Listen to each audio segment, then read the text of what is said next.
जंगली शेरों ने मिलकर एक गधे का शिकार किया, लेकिन उनमें से एक शेर ने कहा, इसे मारो मत, मेरे पास इसको लेकर एक बेहतरीन योजना है।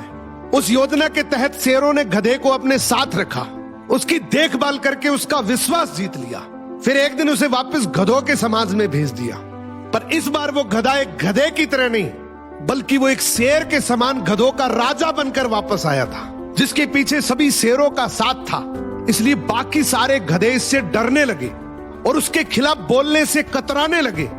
अब शेर जब जब उस गधों के झुंड को देखने आते, ये गधा अपने ही समुदाय के गधे को शेरों को खाने के लिए दे देता।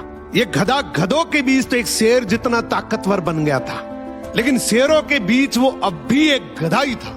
ये अपने जैसों पर तो राज करता था, लेकिन ये एक ऐसी ताकत से जुड़ा हुआ था जिससे वो बचकर भाग नहीं सकता था।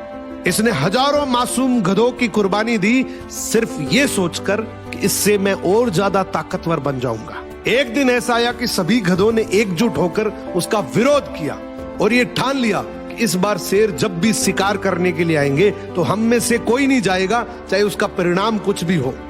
अगले दिन जब शेर आए तो ये गधा अकेला ही खड़ा था, इसके पास कोई दूसरा झुंड नहीं था।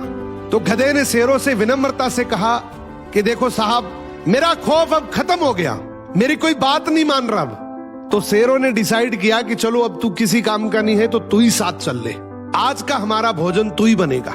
इस तरीके से आखिर में इस गधे का भी शिकार हो गया। हर समाज के अंदर एक ऐसा गधा जरूर होता है जो अपने लालच के लिए, अपनी ताकत बढ़ाने के लिए अपने ही समाज को दांव पर लगा देता है। Download share chat.